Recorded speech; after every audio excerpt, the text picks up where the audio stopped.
Today, you watched a video about Andy Warhol, who was famous for his pop art, modern art kind of style, mainly in the 1960s. You'll see a lot of repeated images, with each image having some slight color variation.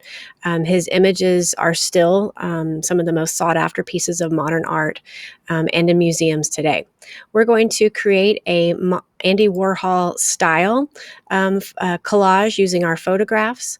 I would like to do kind of like this colored, pop art look to it, almost kind of cartoon look to it. But Photopea is quite limited on that style of editing. So we're going to do something that is kind of in his same style, but a little bit easier to use in Photopea.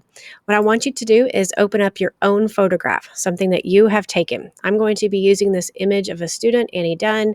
You'll need to use any photo of anything. It could be a person, place, or thing, doesn't matter.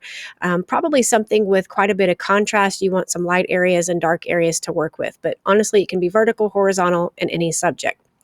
The first thing you need to do is increase the canvas size. We need to create a lot of space to work with here.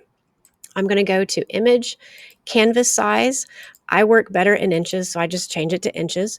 Mine is about 6 inches wide and 8 inches high right now, and I need to greatly increase the size. And we can always change this later. I'm just going to guess. I'm going to say 20 by 30. Now, I'm going to end up cropping a lot of that stuff off later. So there we go.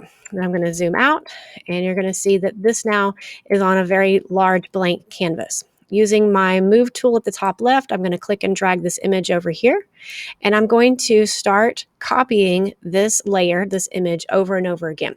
Now, the minimum is 12. You can do 15, 20, 25, it doesn't matter, but minimum 12 pictures. To do that, you go to Layer, Duplicate Layer. It places it right on top of the current image, and then you drag. And I want you to keep repeating this until you have images over and over again. These fine-tuned movements that I'm doing right now, I'm not doing with my mouse. A mouse is for big movements.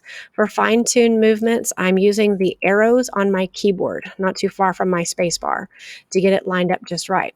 So keep repeating, duplicate layer, move it over. I'm discovering that I probably want to increase my canvas a little bit more to the right. And canvas size, let's go a little bit wider. Let's just say 30 for right now. It really doesn't matter how many you have across and down, just in the end, minimum 12. Sorry, I need to move these guys over just a little bit more. And each time I have to click on the right layer. Okay, so let's keep going. This part's going to kind of be boring for a second. Layer, duplicate layer. And this space I'm going to leave off to the side, we're going to crop out later. It doesn't matter how many you have across and how many you have down. Again, just as long as you have a minimum 12. Those of you who are very familiar with Photoshop will know that this is a lot easier in Photoshop, not Photopea, because over here on the right-hand side, you see these layers that are building. In Photoshop, it's crazy easy to duplicate layers and a lot faster than what I'm doing right here. If this was real Photoshop, all I would have to do is highlight a few layers, right-click, duplicate, and it would make as many copies as I want to. All right, 4, 8, 12. There we go. There's my minimum. You can crop this blank space out now or later, but let me show you what you need to do to each layer. All right, your first layer, probably name background 1, the one you start with. Click on it, make sure it's this one right here. That's all you want to do to this layer right here. I want you to leave your very first image completely untouched, original, done nothing to it. So we're going to click on the next layer above that. That's this picture right here. And I want to modify something about it. Easiest way to do that is to go to Filter and choose any of these filters. Now, some of them work a lot more than others. Let's click on Distort, then Twirl. And I can move this down to see what's happening to my image. And as you can see, this one can be greatly affected.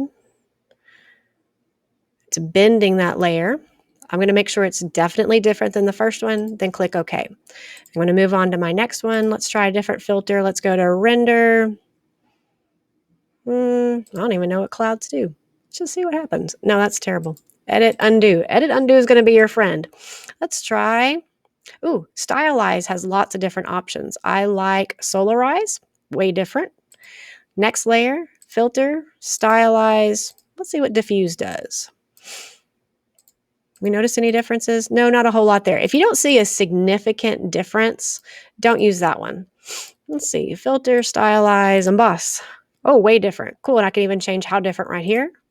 And I want you to continue with different filters, different looks. Again, if it's not enough, then change it on here.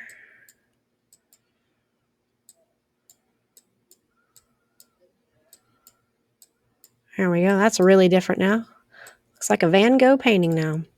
And I want you to continue to repeat that over and over again. I'm not going to bore you here. Get all the way down to your last layer, your 12th picture, your 15th or 20th or whatever, but at minimum, your very last picture. Once all of these look completely different, except for your very first one, I need you to crop out this extra canvas space here. If you click and drag with your rectangular select tool here, your marquee tool, click and drag what you want to keep, image, crop.